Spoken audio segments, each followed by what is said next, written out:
What's up, I'm B and welcome to my channel. Before we get started today, I will give y'all a little bit of a heads up. I do have endometriosis and sometimes that entails having really bad pain days. Today is one of those days, so if I'm a little bit, laggy, that would be why. We're not firing on all cylinders, but we are trying because I cannot sit on the notes for this video any longer. And with that being said, I will give a trigger warning for today's video. In today's video, there will be talk of police brutality, physical violence, drug use, and human trafficking. So if any of those topics feel particularly triggering to you, or you feel like you do not want to hear about them, please feel free to exit the video. No hard feelings. Always take care of yourself first. Without any further ado, let's get into it. I listened to a podcast called Blunt Force Discussion with Anthony Russo, and the reason I listened to it is because Brittany Dawn's husband, Jordan Nelson, was a guest. It was his opportunity to share his side of the incident that people criticize him most for, and that was an incident that happened in 2013, and we will get to it when they get to that part of the interview. Now, I know I labeled it as an interview, but it really was more of just a casual conversation, and it rambled a lot. Like, they bounced from topic to topic to topic, and it was really hard to get notes in order, but I've tried my best in putting it together in a somewhat easy to follow way. I do have kind of the chronological part of how the podcast went. Then I do have a section where I mention positive things about Jordan, but there's only 2 items on here now. And in looking at them, I'm like, these are just kind of standards for being a decent person, I think. So not sure how impressive they are, but I will still point them out. And then I also have a section called WTF Anthony, where I just wrote down things that Anthony said that made me go, okay, that's a choice that you're making. So I did initially start listening to the podcast version of the episode because I was at work, and I'm like, let me just, pop some earphones in, I'll listen to it, maybe I'll write a few notes, but, at least I can get it started. And in less than 5 minutes into listening to the episode, I was like, oh no, I'm going to be doing a lot of writing. So I ended up watching the video, and I do think it was interesting to see them on camera together, see how Jordan and Anthony interact, and just kind of how casual they seem about this whole conversation. A few things that I found kind of off-putting right off the bat were the fact that Anthony was making gay jokes, and not necessarily anything like hateful towards gay people, but making a joke about how he doesn't know how Jordan swings or what he might be into, if he would be into Anthony flirting with him or hitting on him. Anthony does swear quite a bit. He also has a shirt, I saw this on his Instagram, that says "Unvaccinated Lives Matter." It turns out that that is his own merch, and that was like a double whammy because honestly, he's pushing the anti-vax side of things. It's just a really hateful approach, I think, when you make this stance that people who are not vaccinated are being persecuted, and so unvaccinated lives matter. It's a lot of far right propaganda. And then also, obviously, the phrase that he's building on is Black Lives Matter. Not only are you co-opting this really important phrase from the Black community, but you're taking it and you're using it to perpetuate your own victimhood, which in all reality is not happening. And so when I saw that shirt, I was just like, it was before I even listened to the podcast. I knew that this was not going to be good. I knew that me and Anthony, we would not be buddies. And then as far as the whole making a lighthearted joke about how Jordan might be gay and the cursing from Anthony, I was surprised that Brittany would let Jordan go on this podcast.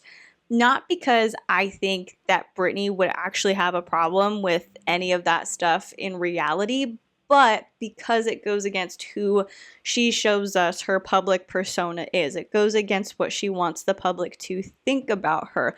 She has spoken up about how drinking is not good and how we should not be cursing. And so it seems like Anthony does a lot of the things that Brittany claims to be against. So the overall kind of vibe of this conversation is that it's very casual, it's very lighthearted.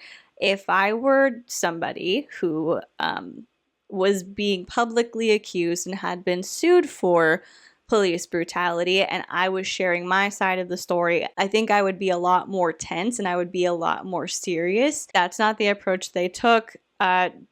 Anthony makes a very distasteful joke in the beginning, and I will play the clip now. I was just impressed, thinking that you were a fireman, I was impressed that you weren't taking a nap. And you had just allegedly come from work, which is super rare. Yeah. Yeah. I'm surprised that you haven't beaten more black guys. Okay, that's too far. Too far. I was waiting for that one to come. That's awesome. All right, and that's actually, sadly, where we're going to go a little bit with this conversation. So after that, they get on to talking about, the police in this country and public perception of them. And I disagree with this, but they say that the main problem with police in this country is that they don't get enough respect. And that's why there are so many issues between civilians and law enforcement officers. And I think most reasonable people would know that that's not really the issue, but they both agree on that. So that's their opinion. And they talk about how Jordan, his dad was a police officer, and so ever since he grew up having a dad who was in law enforcement, that's what he wanted to do. So he starts his career in law enforcement and then eventually becomes a part of the tactical response team. Now this is essentially the SWAT team, but for some reason they're not allowed to call it the SWAT team, so it's the tactical response team. So they're like just kind of chatting back and forth for about 30 minutes, and then they get into really talking about the incident. Now, I will go point by point and tell you what Jordan's version of events is and what his side of the story is, but in case you are not aware of what this whole incident refers to, what it is in general, a lot of people on the internet have been calling Jordan out and been upset with how he acted when he and fellow officers approached somebody matching a suspect out on the street. This was back in 2013 when Jordan was working for the Kansas City Police Department, and there is body cam footage. Essentially, what kind of the public knowledge is that there was somebody who matched a suspect that police were looking for.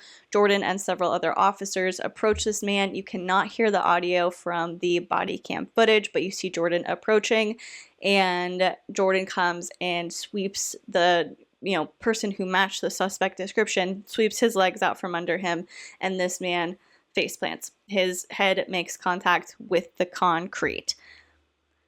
It is a disturbing video to watch. So essentially, that's your long story short of what the event is that they are discussing in this podcast. The whole reason that Jordan is coming on to be a guest is to explain his side of what happened that night. When you are listening to the podcast, I get it. They both have a more casual approach, but it took 25 minutes to get Jordan's recounting of what happened. And I think it's because he was trying to deflect, in my opinion. I think he was trying to make it intentionally confusing and add a bunch of extra details and make things seem maybe a little bit bigger than they were, to act as a defense mechanism of trying to distract people from what's actually happening and what the actual story is about, but also so that people have a hard time keeping up and maybe they get confused by some of the details. So basically, Anthony opens up the floor to Jordan to tell him what happened that night. And Jordan wants to start out by making it abundantly clear that this incident happened in 2013 and he did not leave the police force until 2016. And the reason he left was because he wanted a different job where he could make more money. He also makes it very clear that he has zero documented discipline on his file from when he was in the Kansas City Police Department. And all I want to say about that is that just because you don't have any documented discipline doesn't mean that you never did anything wrong in your role as a police officer. It doesn't mean that you were just the best, most law-abiding, rule-following police officer in the entire world and you never did anything wrong, because people, obviously, he said that people had complaints about him. People tried to get him in trouble for stuff, but he was always found to have not done anything wrong. So he has zero documented discipline. Great, but, like I said, doesn't mean that he was an angel on the force. So he leaves the police force in 2016, and then in 2018 is when the lawsuit with ACLU starts. And then after that and some more side conversations, they get to what actually happened on the night of December 6, 2013. According to Jordan's side of the story, a 92-year-old woman calls 911 reporting someone who's trying to break into her house. It's a man, he's trying to kick in the door, and he is saying, "I am God," and when dispatch talks to the officers, they say that PCP use is suspected. Now, the one thing that Brittany and Jordan constantly say is that nobody actually knows what happened that night. Everybody's just taking rumors and running with them. Nobody knows what they are talking about. I went back and I read what the ACLU or ACLU put out. I read Twitter posts, I read news articles, and all of them state that the reason that Jordan and the other officers were dispatched to look for a suspect is because they got reports of a suspicious person. That is the verbiage that is used. That is what was put out to the public. So, I get Jordan wanting to make that clarification that there was somebody who was trying to break into the house. Like, I get him being frustrated that people are under the impression that it was just a suspicious person when actually there was a potential break-in, according to him. But this is what the news says. And so if you don't clarify it, if you don't come on here and defend yourself until years later, people aren't going to know the truth, truth according to Jordan, because again, this is all just his recounting of what happened. But people aren't going to know that because that's not what was in the articles. And even now, even to quote from the lawsuit, the first fact in this initial filing is, in the evening of December 6, 2013, officers from the Kansas City, Missouri Police Department were dispatched to this address to investigate the report of a suspicious person. If the news and the lawsuit say suspicious person, just getting reports of a suspicious person, that is all that the general public will know. But I'm done harping on it. So then Jordan goes on to say that the officers arrive and a man matching the description of the suspect is in front of the house that was allegedly trying to be broken into. And the description was that it was a black man wearing jeans and a black jacket. The suspect shows his hands as requested, but does not turn around as requested. So Jordan says, put your hands up and turn the other way. The man puts his hands up, but he does not turn. Jordan had gone on this extended rant about PCP use, and I get that he was trying to add context. I'll give him that benefit of the doubt that there had been kind of a string of PCP related incidents. There had been a surge in drug use in the area at that time. And so they were really hyper aware of it. And they were all, getting a lot of cases involving people who were on drugs. And Jordan says that he hears mouth clicking as he's approaching this man, which confirms for him PCP use. And he decides to use a pain compliance technique. And which is him, sweeping the guy's feet out from under him. And Jordan actually says that this footage was used as a training tool for years after the, incident happened. The KCPD said, "That's right, you did it. Textbook masterclass. Let's use this and train other people how to do it." So I come up and what I do is called a arm drag into a leg sweep. And he, instead of fighting or tensing up or doing anything, he goes limp and he face plants. Now, of course, everyone can have their own opinion on this. I'm not here to tell you what to think. I will just say that even though, according to Jordan, he was well within his rights to take this man down, to use the pain compliance technique because he wasn't turning around, I still think it was too much. I don't think that it was a necessary thing to do in that moment to another person. And yeah, they have the suspicion of drug use. This person was allegedly, matching the description of somebody who was saying, "I am God," and trying to break into somebody's house. Your pain tolerance goes down when you're on PCP. And so it often appears that you can be have superhuman strength. And so that leads to dangers. I get it.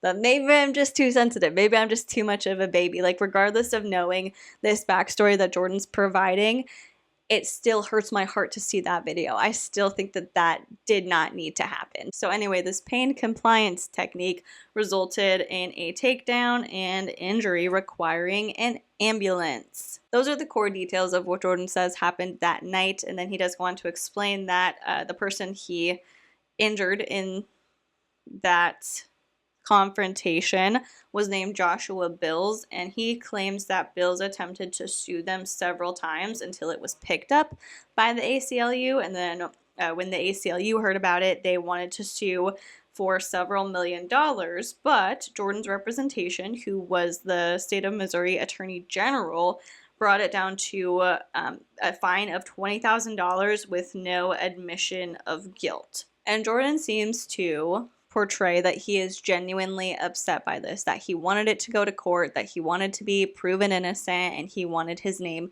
completely cleared, even though they settled for $20K and no admission of guilt. But he says that the attorney general was like, no, the trial would cost more than that, and there's always a chance that we lose, so we're saving money by paying this $20,000. Let's just leave it there. And so that's how they settled it. They then move on to a game called Shot Seat, where you get a glass of whiskey and Anthony does like rapid fire kind of questions to get your opinion on things. And if you don't want to give your opinion, you have to take a drink. And he asked Jordan about things like how to stop school shootings, what he thinks of the no chase policy, his opinion on defunding the police, and how to handle bad cops. And the answers he gives to that are essentially the answers that you would expect. There was nothing surprising in there, knowing who he is, his history, who he's married to. The answers just match what I would expect him to say. Then they bring Brittany Dawn out for the last question, and it is like the most awkward appearance I've ever seen. She seems so uncomfortable on camera, and I don't know if it's an act. I don't know if she's trying to be like demure and shy, but if that's what she was going for, she missed the mark. It really just seemed so awkward. Yeah, this is your cue. So this is your beautiful wife. Yep. Brittany, are you allowed to say your name, or are you on like deep cover? No, I can say. Hi, I'm Brittany Dawn. She didn't even use your last name. Okay, so here's the question. Yeah. Final question of Bond Breaker Shot Seat. You got her in here. Go ahead and scoot in here. Okay.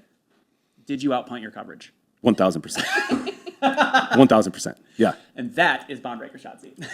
My heart. Then they do an end segment with some bonus discussions, and it was kind of odd. I didn't understand what was happening. He kept like being really aware of the time, and then they went over an hour. Like the podcast was much longer than an hour, but apparently they had to do something before the hour was up. I think it was maybe they had to do Shot Seat before the hour was up because that whiskey brand is one of his sponsors. But it was confusing to me, and it was like annoying. Why wouldn't you just cut that part out of him being like, oh, hey, we got to get to this part before we hit the hour mark? So then they talk about Uvalde and what happened there.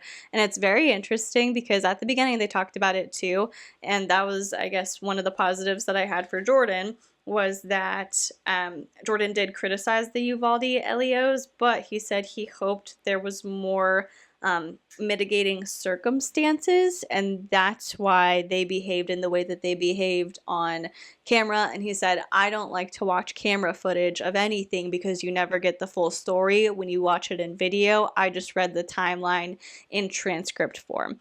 And obviously that's a nod to people watching the video of him in his confrontation and making an opinion based on that. He didn't like that people did that, so he decided not to watch Uvalde, the footage that came out from that. So that one's not necessarily super positive. It started out positive because he criticized how the police handled it, but then he went on to be like, but I'm hoping that there's an explanation that we just don't know about. I'm trying not to judge. So not super positive. But so they talk about Uvalde. They talk about how they both think that we need to give more money to the police, that they're very pro Second Amendment, like obviously. They talk about how the story still follows Jordan, and he was actually fired from a new job back in September of 2021 due to negative press surrounding this story. They both say that they will be voting Republican in all upcoming elections because they feel that that is what's needed in order to save the country. Yes, that is what they said. I am not putting words in their mouths. And then Jordan tells this weird car story, and I'll play a clip of it. I think he just said it to like make Brittany seem stupid and tear her down because it wasn't like a funny story or a cute story or something silly and endearing. It just seemed like he wanted people to know how dumb Brittany was. So don't even get me down. Don't start it down the car color. My wife and I have argued many times about this because one of her favorite colors on a vehicle is midnight blue, and so she believes I own two midnight blues. She believes that the sky at night is actually blue. And I had to explain to her that black is actually the absence of light, and night is created by the absence of light from the sun. So wouldn't it in fact be black? We're going to have a whole podcast just about that. Next, they get into what Jordan does for work now and the work that he does in fighting human trafficking. Jordan calls the company that he works for, quote, super real, which tells me all that I need to know about the legitimacy of this super real company.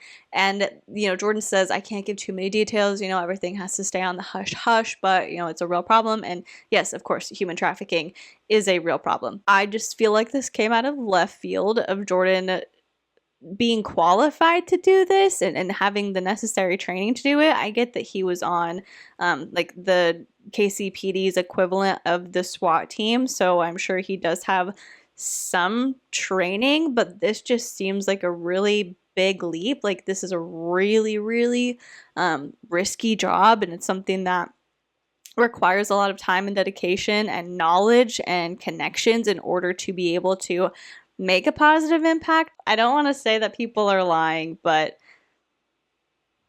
he works for a super real company, guys. So do with that information what you will. Now, obviously, because of the sensitive nature of fighting human trafficking, Jordan says that he cannot go into very many details. It kind of seems foolish to bring up something that you can't really give too many details about, because I get being private about these things. I get not divulging a ton of information, but it just seems odd to me that somebody who's actively working in stopping human trafficking would make themselves known as a public figure, because wouldn't you want to not be known as somebody who does that? If you're trying to get into certain places and be covert and get people out of human trafficking, why would you present yourself on the internet and be like, hey, yeah, I fight human traffickers? I just feel like that's a risk to not only your personal safety, but to also your anti-human trafficking operations. I think he brought it up for two reasons. One, ego, self-importance, wanting to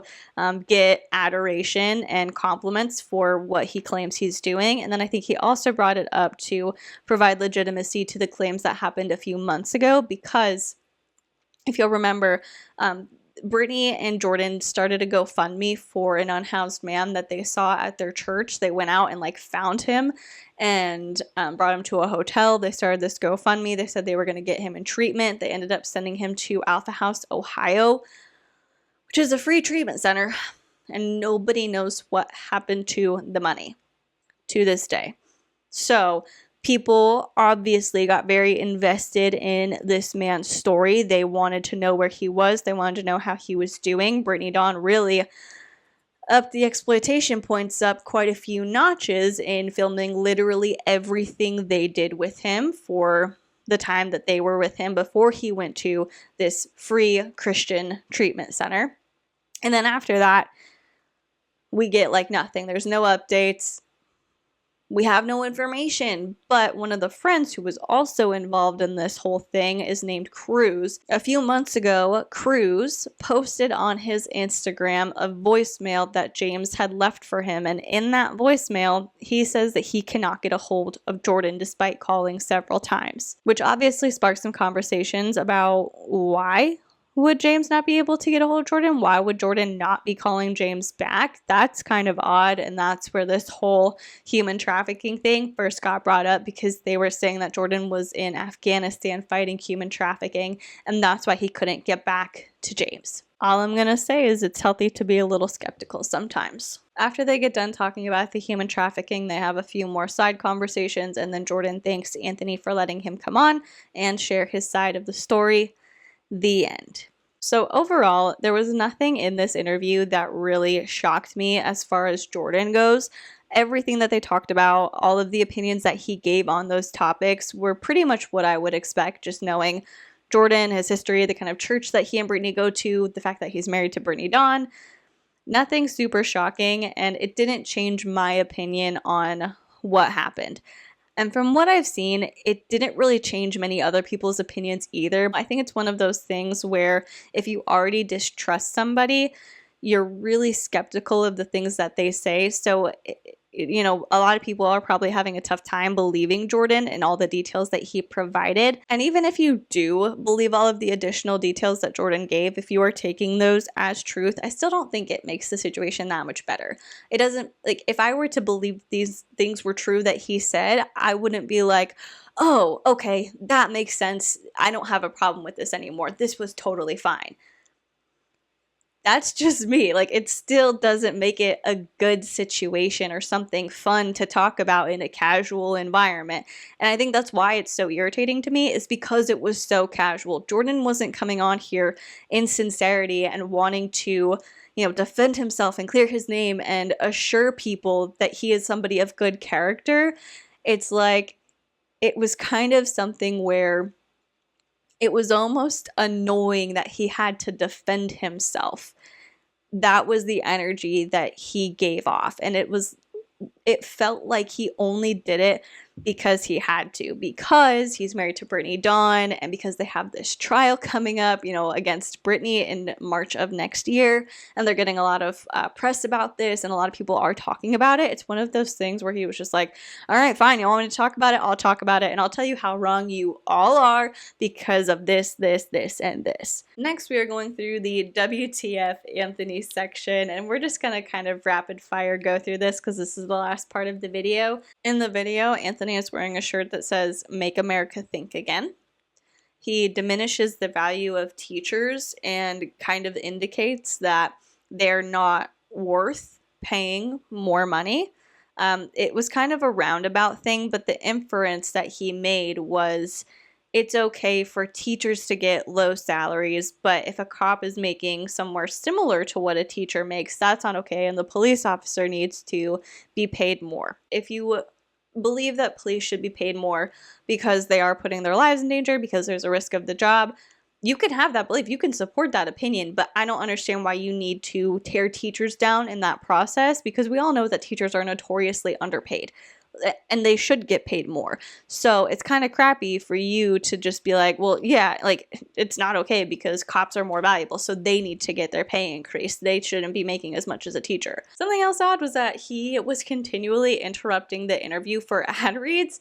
It wasn't like they did the interview all the way through and then he went back and inserted those ad breaks. It was, hey, I'm going to pause you real quick because we got to do an ad break, and then we'll come back and we'll remember what we were talking about. He alluded to supporting Matt Walsh and his "what is a woman" malarkey. He made a comment about George Floyd. He says, "You can't even put a knee anywhere on the person," and then goes on to say that law enforcement officers are so restricted that your only option is to shoot. I will give Jordan a brownie point on this one, because after Anthony said that, he goes, "Oh, I assume you're talking about George Floyd." Anthony says, yes, that's what he's referring to, and then Jordan condemns the actions of Derek Chauvin. So he gives Anthony some pushback on that, which I appreciate. And look, like I said, I think that's just kind of base level human decency to condemn police brutality. And then the last thing on this list is Anthony saying the only thing Biden said correct was to give more money to the police and that he could wipe his own ass. But Anthony still doesn't know if that was him speaking. So he seems like a gem, doesn't he? Like I always say, everyone's entitled to their own opinion. Obviously, Anthony can feel however he wants to feel about the President of the United States. Who am I to stop him? I just think it's tacky to make comments like that. I think it's rude, and I think it's disrespectful. And again, not that anybody has to be classy or respectful or kind, but I still don't like it, and that is my opinion. Ultimately, I don't like the way that Anthony presents himself on the internet. Of course, I understand why he does it. I understand why people will go to kind of either end of an extreme, because there's not a lot of attention in being in the middle ground. People like the extremes. People find comfort in the extremes for some reason. I think when you have to be open-minded and use your critical thinking skills, it can be a little bit uncomfortable. You have to maybe ask yourself some hard questions or really think and reflect to determine how you might feel about something and make that choice for yourself. But I think people tend to cling to kind of the extremes on either end of multiple issues, and people who place themselves as figureheads on those ends, because it takes away some of the thinking. it takes away having to do that internal analysis, because you just find somebody that you like, they're really strong, they're really like, this is how it is, and let me tell you, and there's not even a question, this is the truth, and you can just kind of cling on to it, and it makes things a little bit mentally easier, even if it isn't always mentally healthy or reasonable. But that's a completely different conversation for another day. That's what happened on this podcast episode. I watched it, I listened to it, I took notes, so you did not have to. I hope that hearing the content filtered through me made it a little bit easier to digest, maybe a little bit less infuriating or upsetting. That's the hope anyway. Now you can make your own opinion about Jordan, his actions, and what you believe about what really happened that night back in December of 2013. And you can feel free to leave your thoughts down in the comment section below. And while you're doing that, if you would consider liking this video or subscribing to my channel, that would be incredible. And if you are subscribed already, thank you so much. I am so appreciative of you, and I love being able to just sit here, hang out with you, and talk about whatever. Thank you so much for watching. Please be kind to people, and I will see you in the next one. Bye.